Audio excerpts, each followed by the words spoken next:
And we are live. Welcome, everybody. Welcome, welcome, welcome into the space. Come on in. Come in the house. Come on in. Um, like, share, subscribe. Share this to your page. I do this every other Thursday. I am going to go ahead and share this to my page. And Absolutely. So while my wife is sharing it to the page, while we're all sharing to the page, we just want to take the time to encourage everyone on today that you are in for a treat. We are in for a treat today, as this evening's topic discussion is releasing yourself through the power of forgiveness.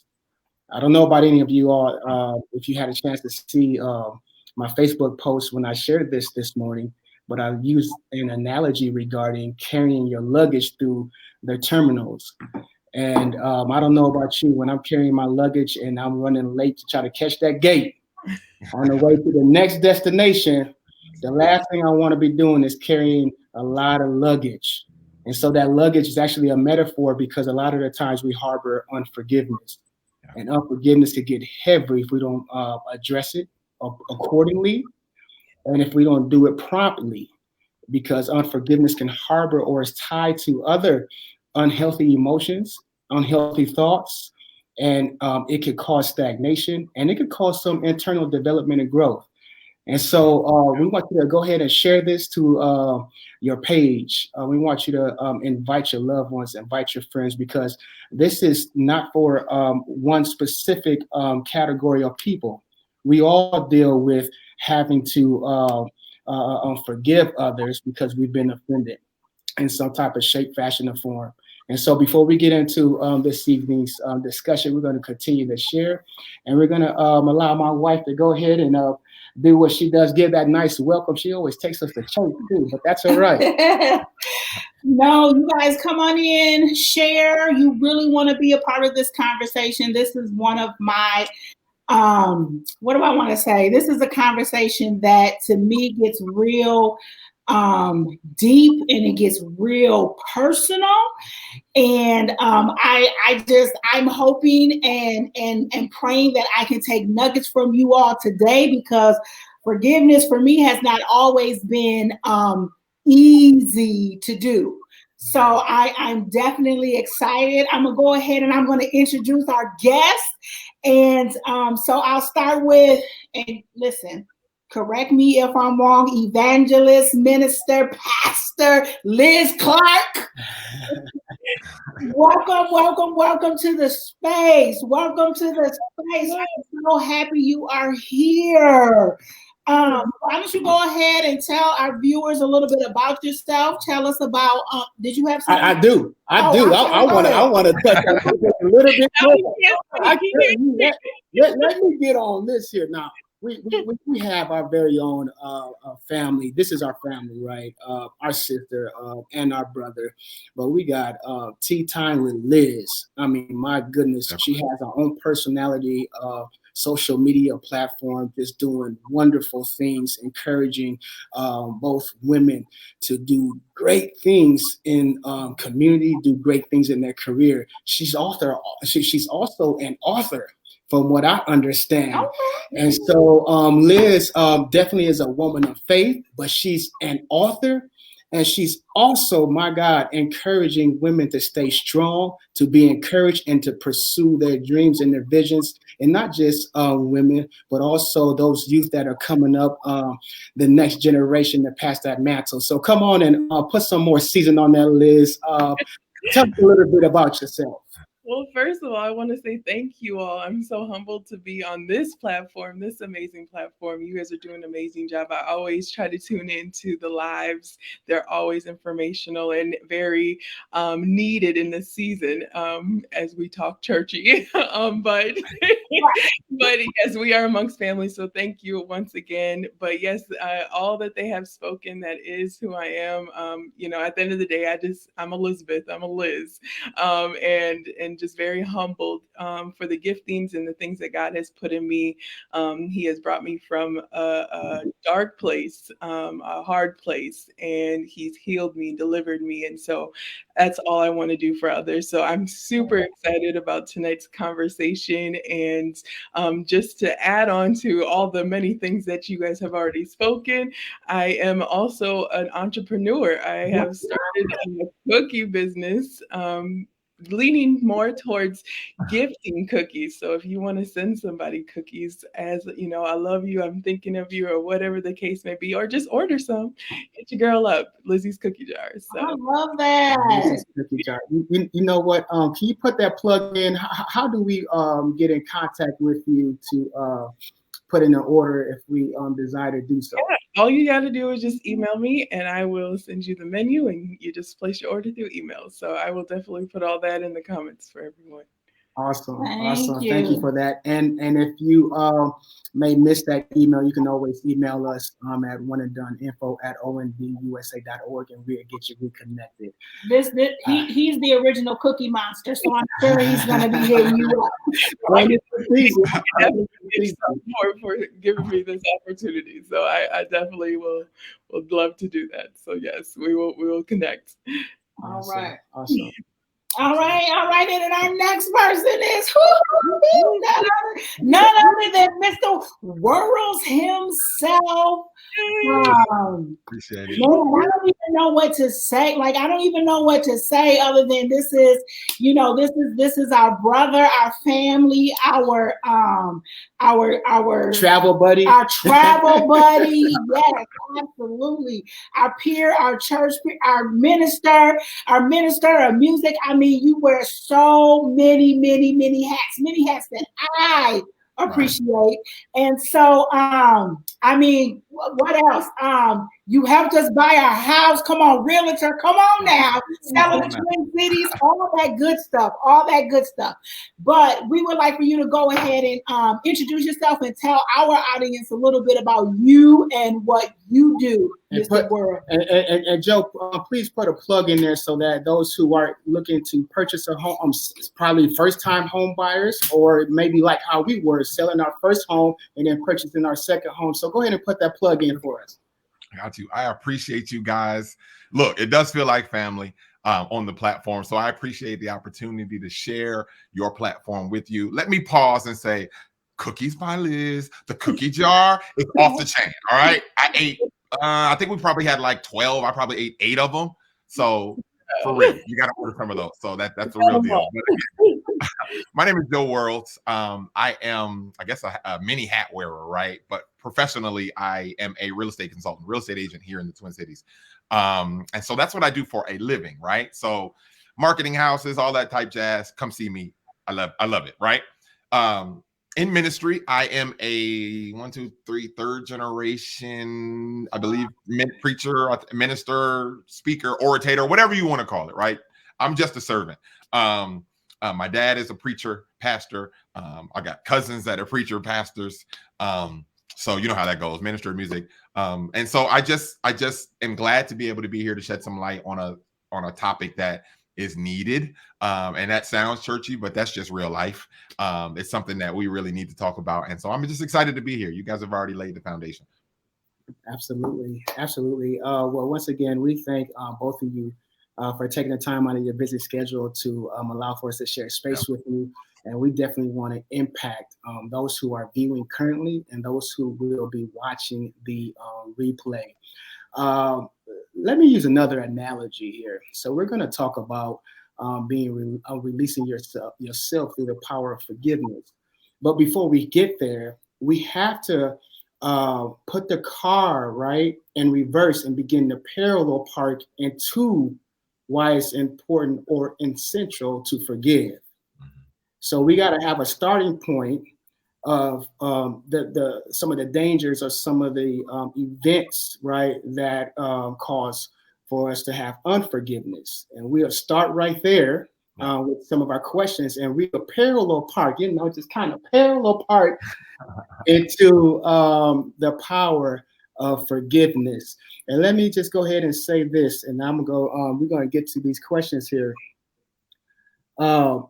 many individuals know that when and done, we're in recovery environments. We're working with individuals who are striving to overcome many barriers in life. All right, but the reality of it is that this piece right here is so vital that in our transition, former inmate, in our transition, okay, if we don't learn how to release unforgiveness and learn how to embrace forgiveness by making ourselves vulnerable, the reality of it is that we'll go back to the artifacts, amen, the artifacts that has masked or caused for us to put on a cover of really that hurt and that pain.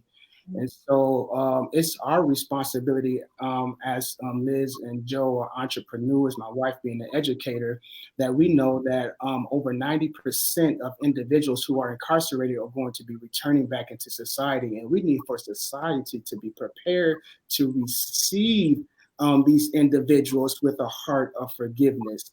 And so with that being said, we want to ask our panelists this evening, in your own words, what type of events in life can take place that cause for us to harbor unforgiveness?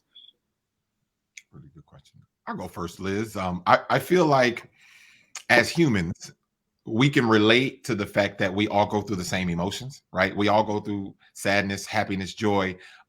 We all go through similar life circumstances too, right? We all have loss of life in our families. We all have, we grow up and we milestones. And so we go through those emotions, but we sometimes, the one thing that you can guarantee is that we all look at things in a different context, right? Mm-hmm. We all see things in a different context. And forgiveness or unforgiveness really kind of depends on the context of how you see the situation. And so let's just say abandonment. Abandonment is a big issue, right? Parents or maybe in a relationship. How you see abandonment may vary based off of, okay, what your context is. Maybe I've always been in a 2-parent household. I grew up in a 2-parent household. So if somebody were to run out on me, it may cause me to feel a certain type of way because I've never seen that, right? Mother at home, father at home, sister at home. It's always been tight-knit quarters. So I think abandonment is one of those things that can stir up emotions of unforgiveness. That's a real strong one for me. And I want to touch a little bit more, but I don't want to take all of them, Liz. I just want to, abandonment is one of those for sure that I know is a big topic. Mm-hmm. I love it. I love it. I'm gonna let Liz on and jump on in here. Okay. No, that's so good. Honestly, I was just going to be general with it, so you went real deep. But I would say those places where we feel where we've been vulnerable, where we feel like we trusted somebody or we put our trust in somebody, where we've created healthy boundaries and somehow, some way that person has crossed it. Somehow, some way they've taken advantage of us. And so with that, like he said, abandonment, rejection is a big thing I hear as well. All of that, begins to stir up other emotions, and I'm sure we'll get into that. But I think for me, it was, as I viewed it, was being in that place of vulnerability, because we all, when we connect or when we make those relationships, we feel like they're safe, we feel like we can trust, and life is good until that one thing or that trauma happens, sometimes out of our own circumstance or out of our control, but majority of the time, we've let somebody in and now they've hurt us. So. My goodness, that's powerful. Powerful, honey. You sound like you want to say something. Go ahead. No, I was just let's talk. Right. Let's talk. Real let's talk. Let's go. Hold on. See, we can't help. I'm gonna be honest with you. This is how I feel. We can't really help anyone unless we become relevant and relatable and be able to identify. Because what happens is that we walk around with all this luggage, right? And in fear, wondering about if somebody is, I'm gonna use this word, somebody going to victim blame me, right? Or if somebody gonna take me serious, right? But when we hear that other people are experiencing the same or similar events in life, then it allows for us to have a conversation. And in that conversation, we're able to release. And then I don't want to get into this. When we release, then it opens us up for the next step of recovery or healing to take place. But I want to just go ahead and park the car right there. Honey, what do you got to Well, no, I just thought it was interesting that Joe brought up abandonment because when we're talking about forgiveness, and when I think about myself and my own journey with forgiveness, I struggled with abandonment. My father I was in middle school, he killed himself. He committed suicide. And at the time, being in middle school, I didn't realize the effects that it would have, the residue that it would leave on me, the baggage that I carried until I got older. And I realized that I was harboring all of this resentment and feeling like, I was left, he abandoned me, he just left me, he didn't love me, all of these things. And then how do you forgive somebody who isn't there, like who is gone? Yeah. Yep. So it was tough. So when you brought that up, like that was my issue. That was my issue, the issue of abandonment. Yeah, so I can definitely relate. And I just to go about add on to the vulnerability aspect of it. It's hard to be vulnerable, right? As people, you don't really want to go out on the branch. If you can like visualize yourself like tiptoeing out, getting ready to get into the pool, and it's your first time getting in the pool, and the instructor's like, come on. And you're like, I ain't never been in these waters before. I ain't been in this type of situation before. I don't really want, first of all, the people to see me flounder in the pool, right? That's number one. You don't want the embarrassment, right? So we live in a society where being embarrassed is like a bad thing. And so you try at all costs to try to avoid that. So that causes us to not want to step forward. And so, man, vulnerability is a tough thing to do, but it's necessary if you're going to ever be able to have any success forgiving. That's powerful. So when we're dealing, for those who are chiming in and those who will watch the replay, we ask, what are some events in life that take place that can cause unforgiveness? And what I'm hearing right now thus far is that relationships that are tied to our parents, all right, tied to cultural household, right, within our household. And so within each household, there's a culture. There's a culture that is developed, that is cultivated, and it either can, bring comfort or it could bring discomfort. But whenever something happens or an offense takes place, it breaches that trust. All right.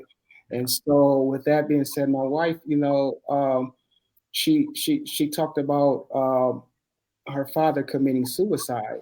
So that right there is a type of abandonment. She felt abandoned, but I also think that there are intentional offenses and unintentional offenses. For sure. And so, which one of you feel comfortable with helping us to work through unintentional offenses such as that? Stuff that you really can't blame yourself with, or perhaps even blame the other individual, because we don't know what they have been experiencing or going through even in their personal life. Yeah. Go ahead. Well, I was still thinking about you, Onika, with your situation where you're like, okay, you could easily, and a lot of people do, hold yourself responsible in those type of situations. When loved ones are no longer with us, it's easy to feel like you played a role in that.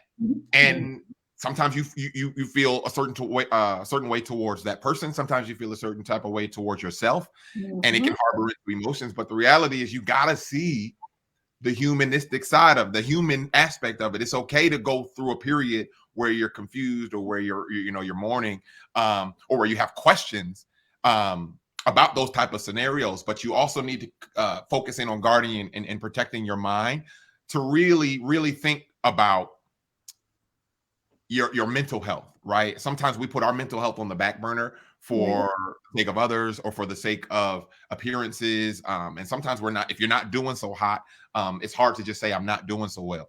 And so it's real easy for us to kind of blame ourselves in those type of situations. So it's imperative that you recognize that some things are just not in your control, right?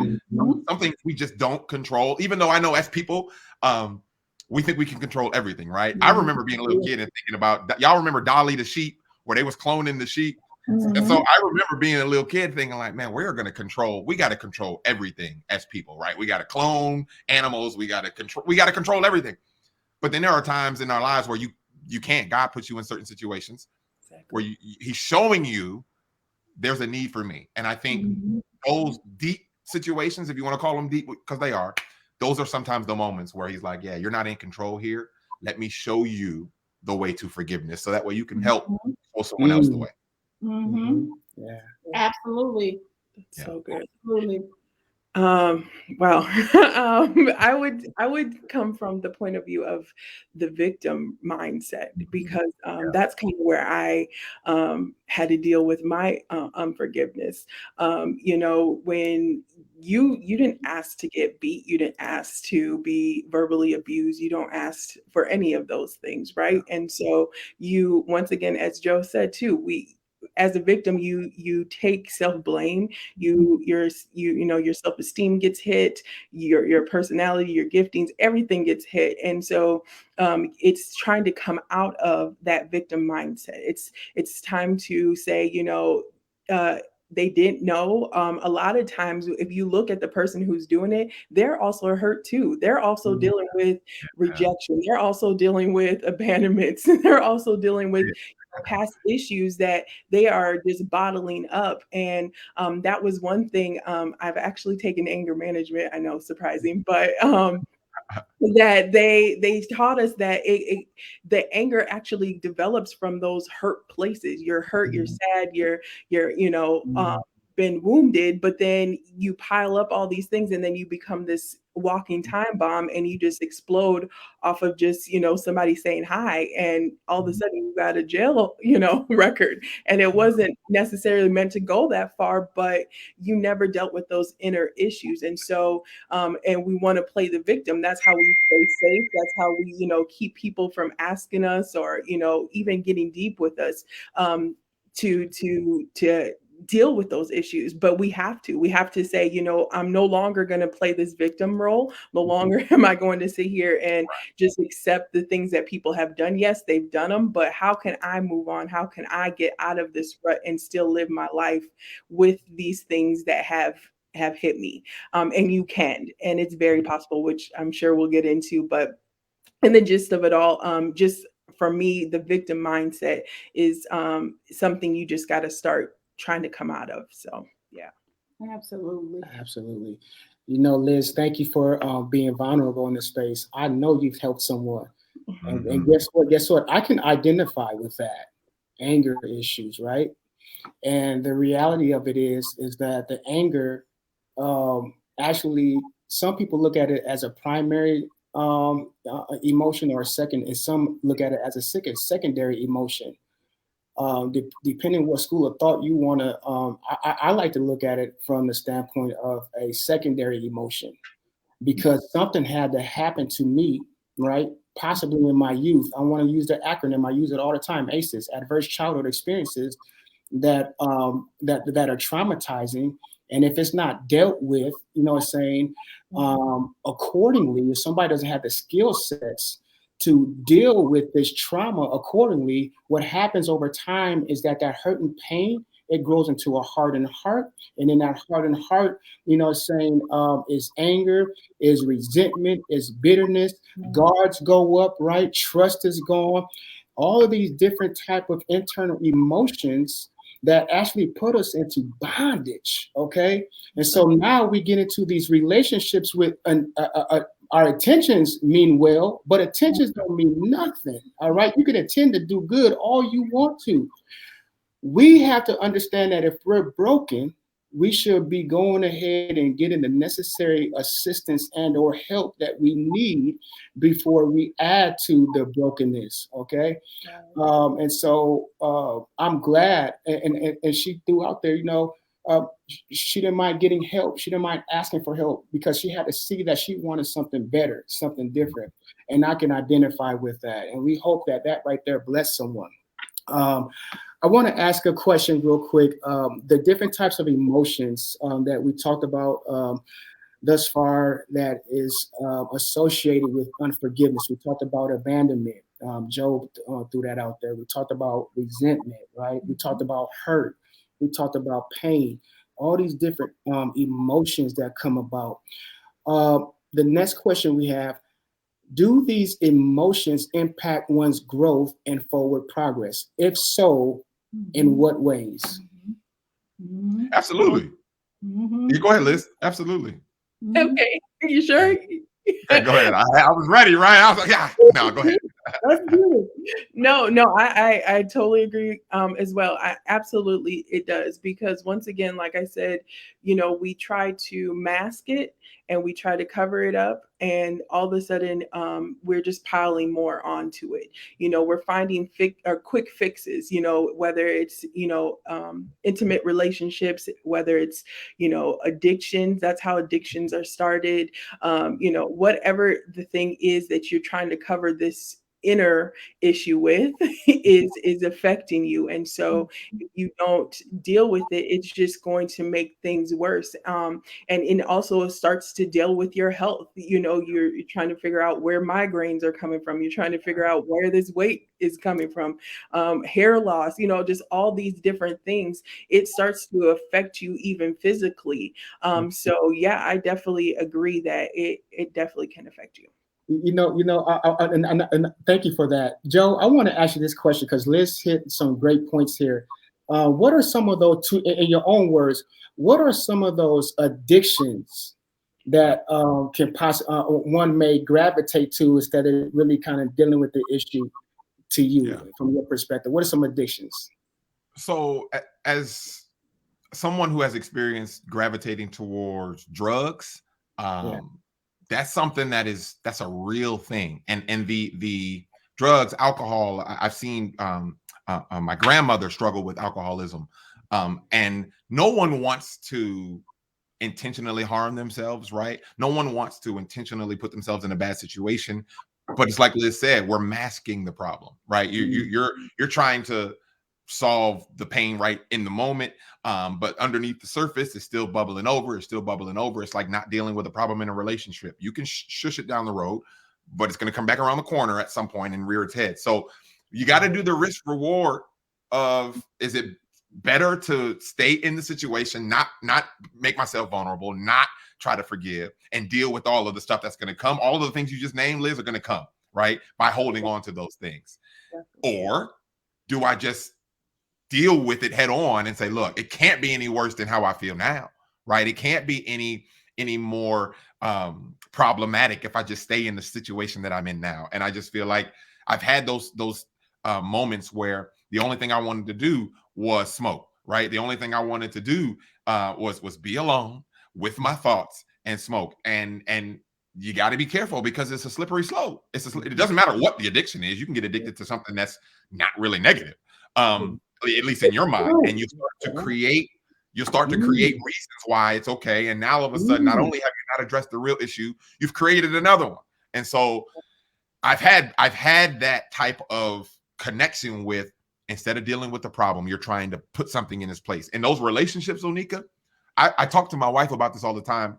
We live in a society where it's almost pressure to, if you're not in a relationship, right? You almost feel pressured multiple times a year, holidays, non-holiday season, right? Where if you're not in a relationship, it kind of puts you in a mood. And because of that external pressure, we do things like, Liz, jump into those relationships that we already know this isn't the one, right? We already know. Come on, y'all. We know, right? Exactly.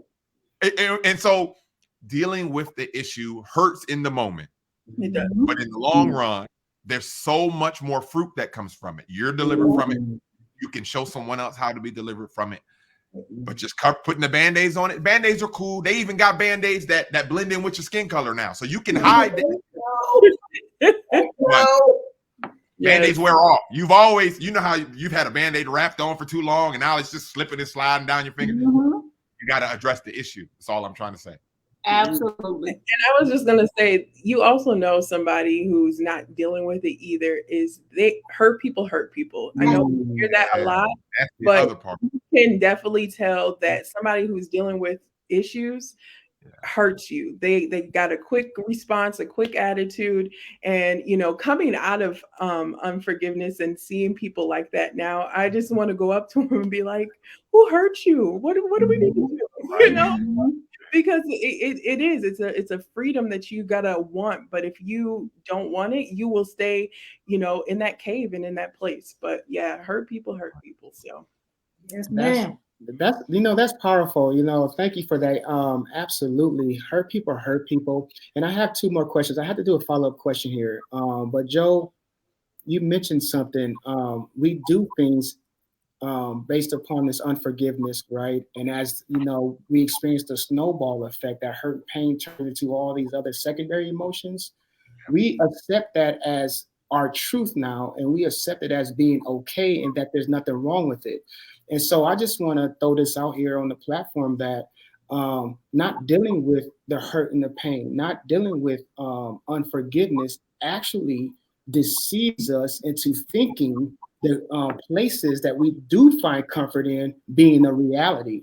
But the reality of it is that we're being manipulated by that unhealthy emotion, and we don't even know it until we look up, and it'll be 2-3 years down the road, and we asking ourselves, how did we get so far from our dreams, so far from our goals, so far from what where we really want to be? Honey, what do you want to say? I just want to go back to kind of what Joe was touching on in those relationships, because I have to refer back to myself and my own unforgiveness journey. Sure. and me dealing with abandonment. And so I found myself in unhealthy relationships, just addicted to unhealthy relationships, looking for love and for somebody to love me because I felt, unloved, left, like nobody wanted me. So I found myself in this cycle of addiction with bad relationships. And God brought me to a place and kind of woke me up, but I had to dig. Like it was like I had to reflect, self-reflect, look in the mirror and dig to get to the root of where all of this stuff was coming from, because I didn't know.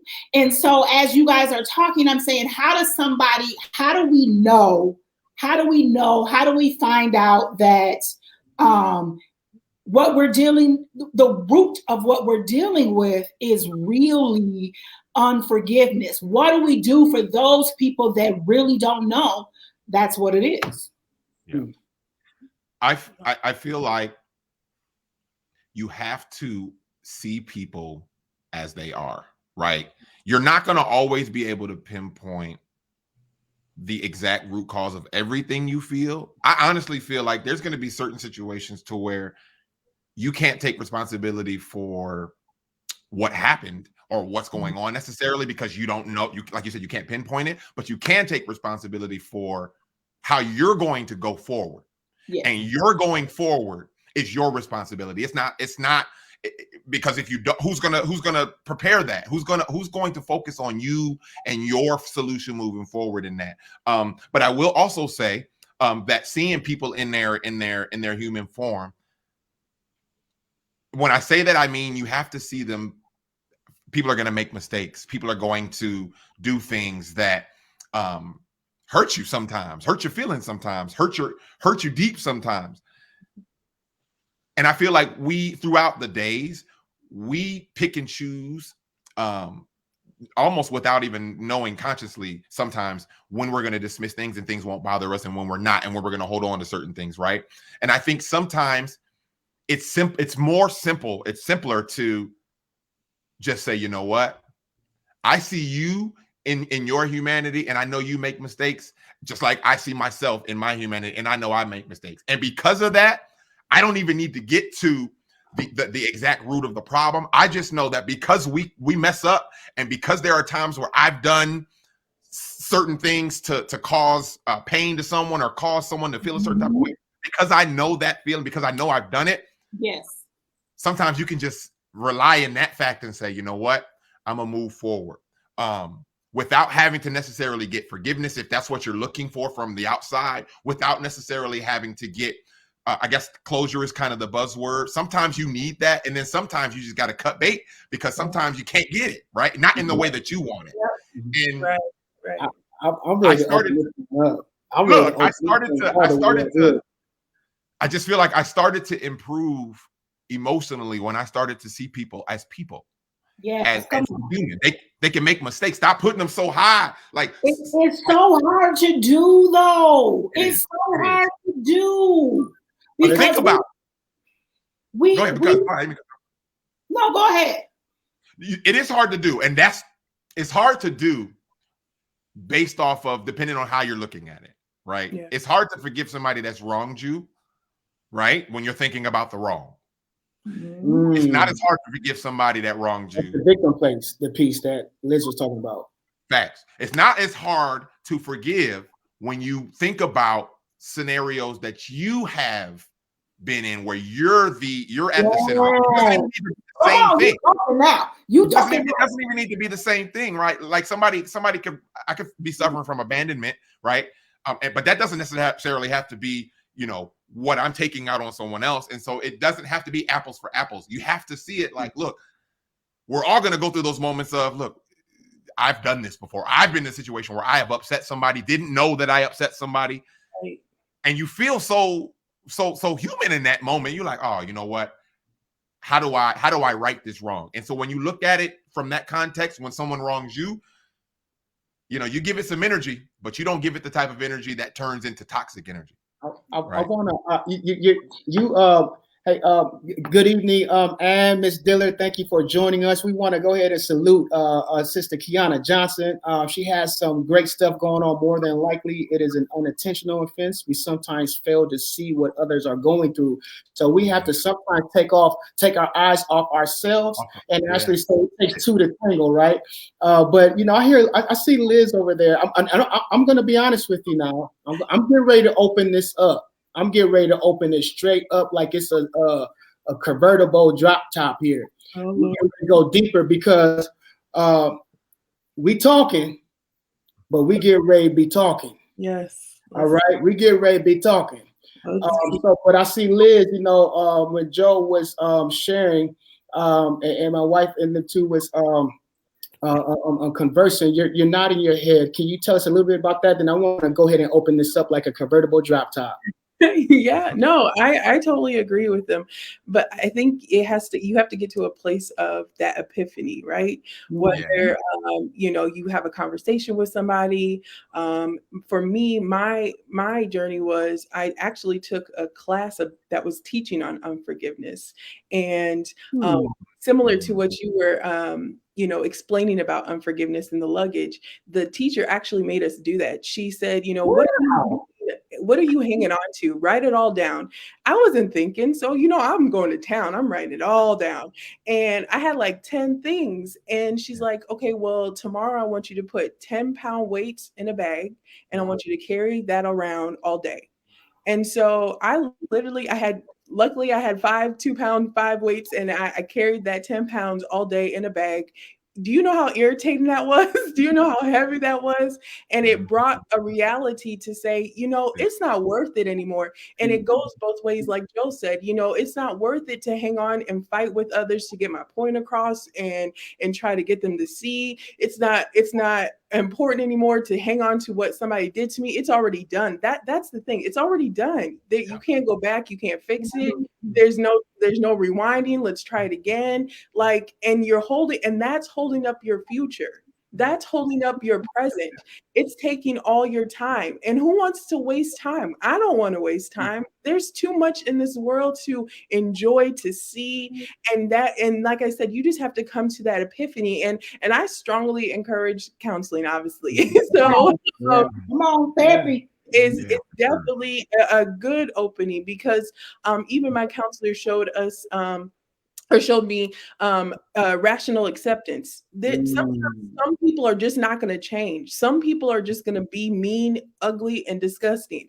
And so you have to accept them for what and who they are. So how do you keep your character? How can you, still stay positive and happy and joy, and not allow them to continue to rob you when they're in your presence? And it's hard. Trust me. I'm not saying all these things that we're saying is easy, but take it one day at a time and keep pushing. And eventually you'll find that nothing sways you. I mean, nothing. Okay.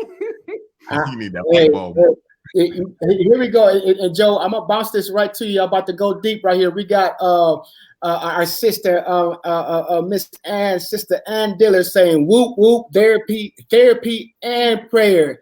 Yes. Therapy. I want to put this hashtag therapy and prayer. I want to go ahead and say this: therapy plus prayer equals your release. I'm gonna say that again. Therapy plus prayer equals one's release. But here we go right here. We talked about when individuals, parents hurt us, siblings hurt us, cousins, distant friends hurt us. One of the most top reasons why an individual violates their parole is because they jump into intimate partner relationships far too soon before they get their healing. All right. And before they get knowledge and wisdom and go through, a marital counseling, or go through, whatever they need to go through, so that they can at least set themselves up for success. Now, I want to go ahead and just say this. That's a physical place of incarceration. But this whole conversation dealing with unforgiveness and the unhealthy emotions and the unhealthy thoughts that we have already been discussing is a type of prison. It holds us bondage.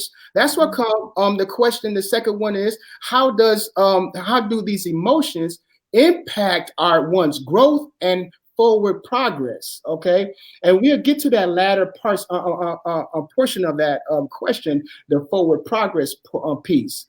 But I want to ask our panelists this evening, and those who are journeying with us this evening, my wife as well. How does one, or how is one impacted, and how do we navigate through those emotions and those thoughts when it's someone that we share a house with, or it's a friend, a close friend, and we feel like we've just been betrayed? Let's talk about that.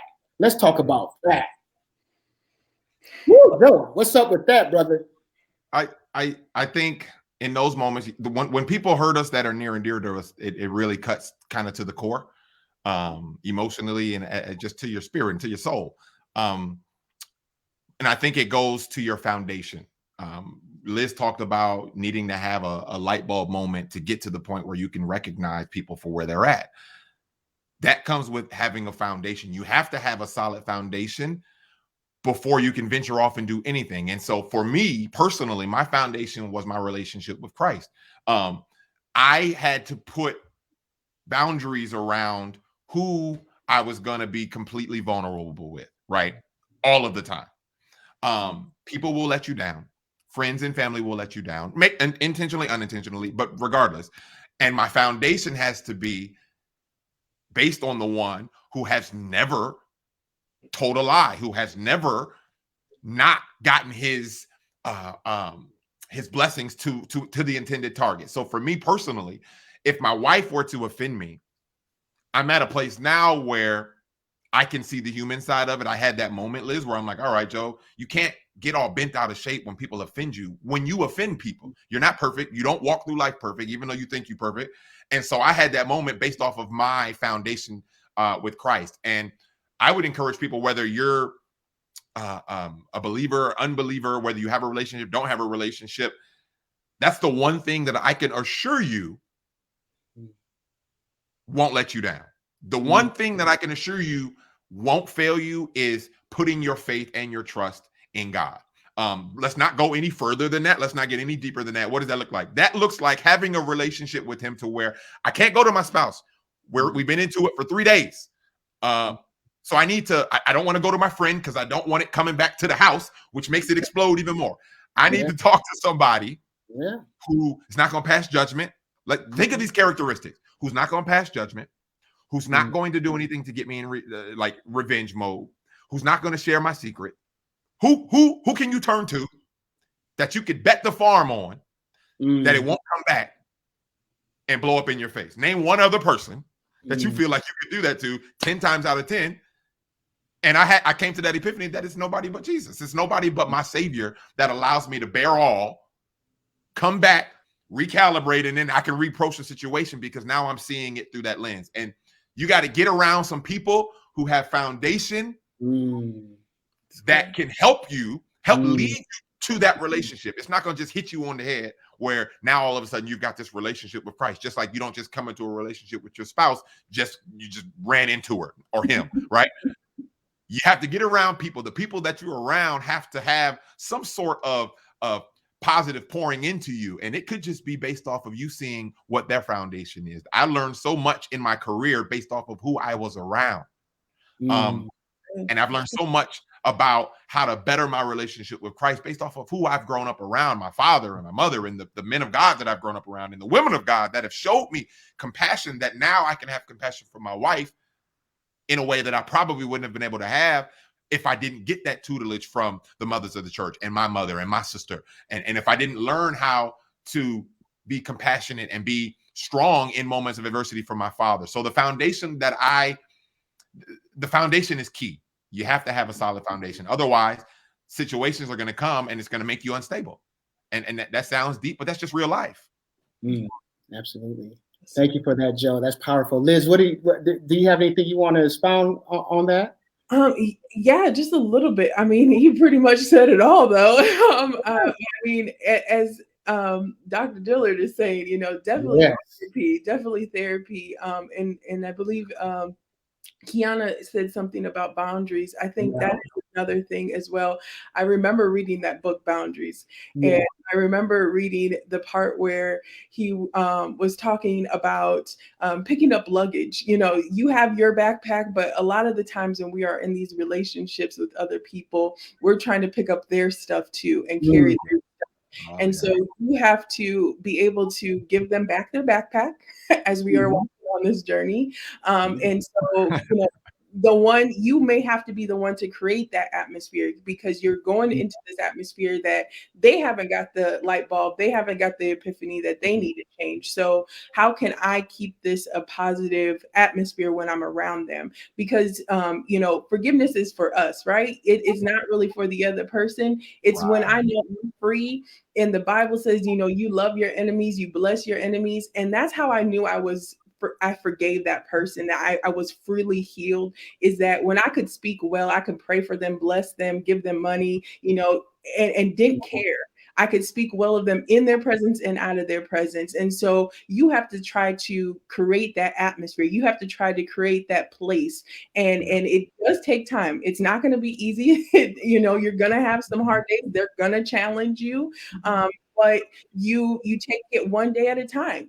Sometimes you may not be able to say anything, but you're in the presence. You may keep it short, but you're in their presence. But you may have a good day where you can have a conversation. How you doing? What's going on? Great. So proud of you. Whatever the case may be, but take it one day at a time and be honest with yourself. Know what you can handle and continue to feed yourself therapy and positive things. Keep positive things going through your mind because it's really a mindset. If you can keep your mind in a positive atmosphere, you can change the world. Okay. It doesn't matter what place you're in, you can change the world. And I learned that from Stephen Covey, that he used that from a person who was in the Holocaust.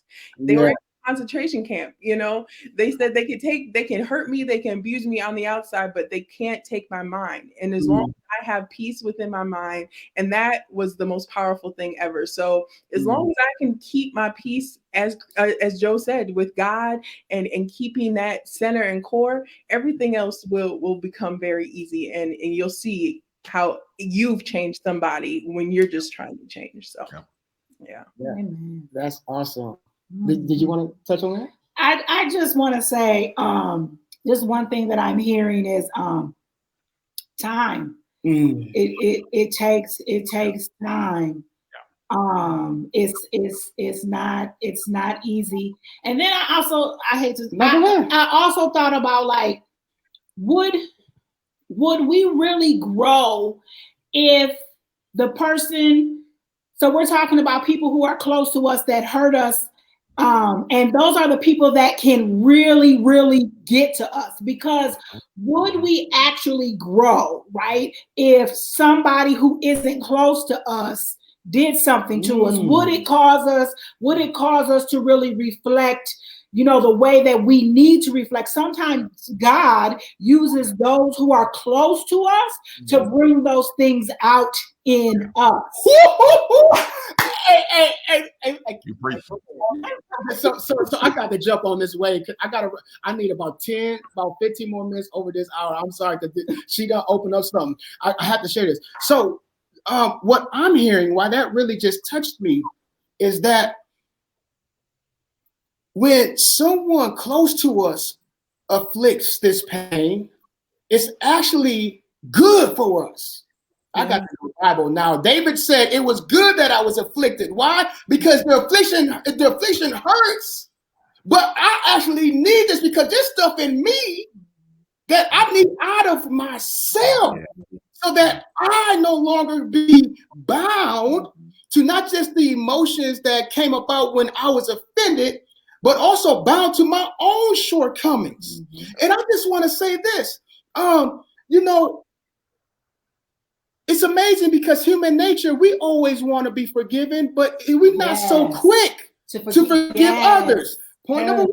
Point number two, in some cases, and we don't have enough time for this, but in some cases, have you noticed that it's easy to forgive others sometimes, but it's hard to forgive yourself? I want to talk to some folks. I also want to talk to some folks. Hey man, look, learn how to forgive yourself and move on with the help that has been provided on this platform. Get the support. Disclose with safe people. All right, because everybody don't mean well. Everybody's intentions aren't for you, but they are against you. Everybody ain't praying for you, but they praying on you. PRI. I also want to say this. I also have to say this here. We gotta, because of the short time here, I want to talk about steps to healing. Okay, I want to talk about what are some steps to healing, and we've been hearing a lot. What are some steps to healing? And healing is important because one of the key components to healing is releasing. All right, releasing, and that's right there on our topic discussion. But what would you two say?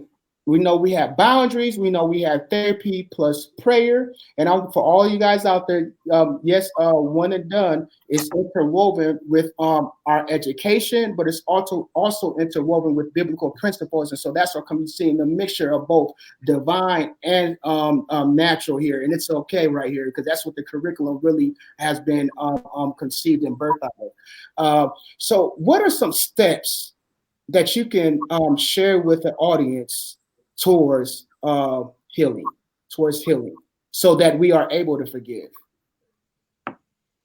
Hashtag talk it out. Therapy works, number one. So we're gonna put that in there. Hashtag talk it out. You need to be able to talk things out as a male, especially as an African American male, where we don't always express our feelings. We have them, and then we get upset when the women be like, "Yeah, I'll never say nothing." So we have to express ourselves in order for us to be able to let things go, right? So hashtag therapy works. But then I would say break it down into bite-sized pieces. Don't try to conquer the world all at one time. Anika, you said it takes time. Figure out 2 or 3 things that you want to take responsibility for. Maybe it's a quarter, maybe it's a yearly thing, 2 or 3 things that you want to have changed by the end of the year, whether it's your attitude, whether it's whatever. And you do that over a long period of time, or even a short extended period of time. Short extended is 2 different things, but see how many things in your life change when you start taking it bite size, take it piece by piece. You got to take responsibility for your actions, right? Because you do, but break it down into more manageable pieces. And I feel like you'll start to see the needle move in your favor. I love it. Thank you, Joe. Liz, tea time with Liz. I mean, I totally agree. Basically, everything he says. And if you're not yet ready to have that conversation, I say journal. I say write it out. Because that way you're getting it out. I mean, point blank, you just want to get it out. Because as we have spoken earlier, you know, you may not get the sorry that you want. You may never get the sorry for whatever has happened to you. So you may never be able to even say you're sorry to somebody. So you know, writing and really just finding a way to journal that out is going to be another healing process for you as well. But taking it, like he said, taking it one day at a time. But first and foremost, you gotta want to let it go. You can't say, okay, yeah, today we're going to do this, and then try to pick it up tomorrow or throw it in the person's face. But no, like, you're really intentional about letting it go and making those steps. That's awesome. We got some good stuff going on in the chat.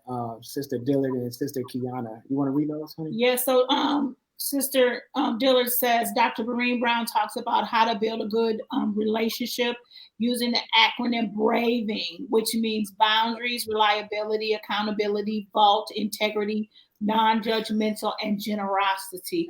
Yeah. And then Kiana says that works for those that are passed away too.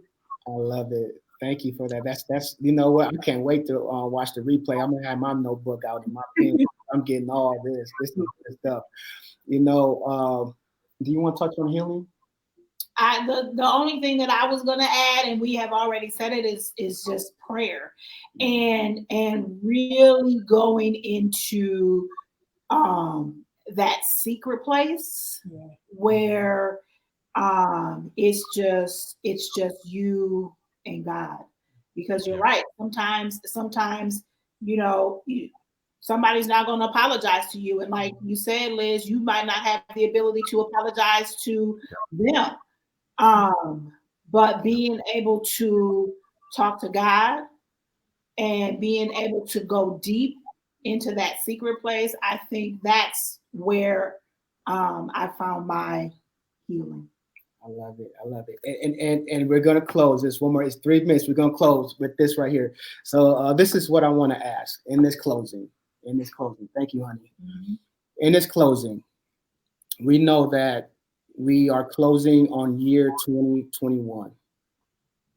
And within one year, a lot of events can take place that can bring about affliction, mentally, emotionally, spiritually, physically, sexually, every capacity that we may even be able to identify. But going into year 2022, we want to release this luggage. And if we're unable to release this luggage, we at least want to begin the journey of doing so. Mm-hmm. So, Liz, Joe, those who are following and journeying with us on tonight, can you give us in your own words, how would you identify forgiveness, and what does forgiveness look like in action? I think for me, forgiveness looks like being able to move on with your life while also helping people along the way. You can't help anybody while holding on to things.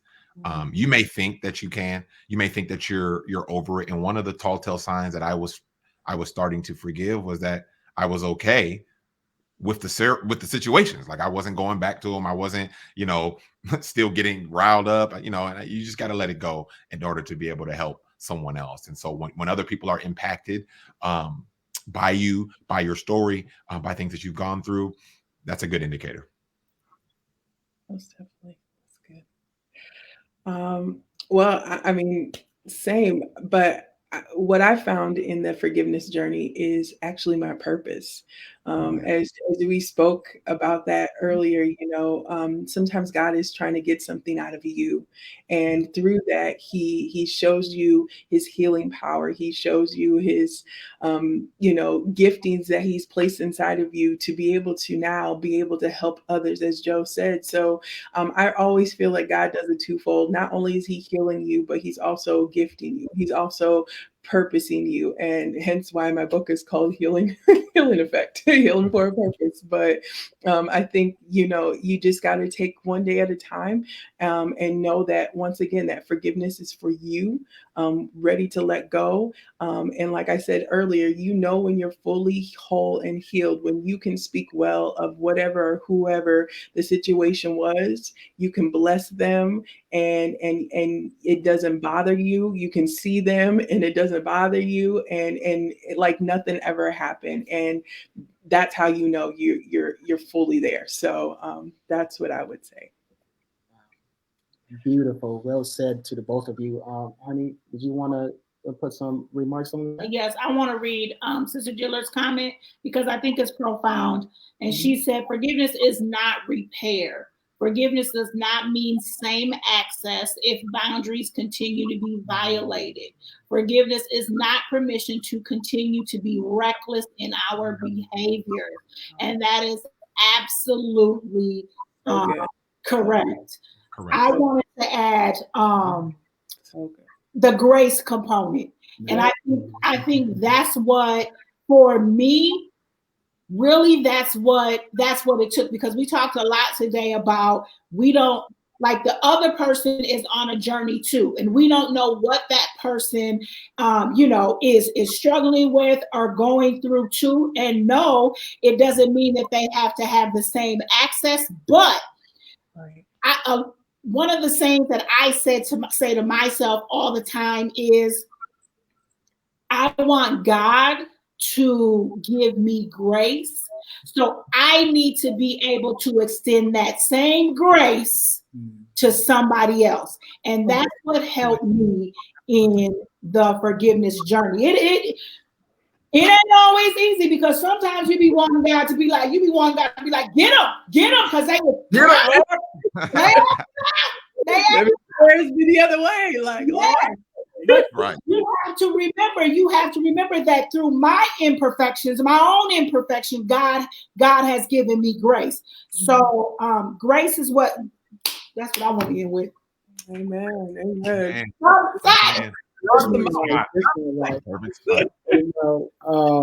Wow. This has been truly rich. I know we went 2 minutes over the hour, but we want to encourage individuals, no matter where you are at, along this journey of forgiveness. Please take these notes down. There's some great information that are in the notes, some great information that you may want to go back and watch the replay and take out your notepad and begin the application. What good is going to the hospital and the doctor prescribes medication if you're not going to take the medication? You either got two options. You're going to believe God by faith with the healing. Okay, praise the Lord. Or you're going to go ahead and take that medication and believe at the same time. Whichever one you're going to do, you got to administer to yourself so that you can be well, all right? And the reality of it is that unforgiveness, we have already heard, it causes a physical, it's a health issue, all right? It's an internal issue. It's a relationship issue. It's just an issue that we cannot afford to carry any longer, because the best of us is buried beneath that. And when we release that, we are able to walk into all that the Lord has in store for us. Our prayers and our warm thoughts go out to the families in Kentucky.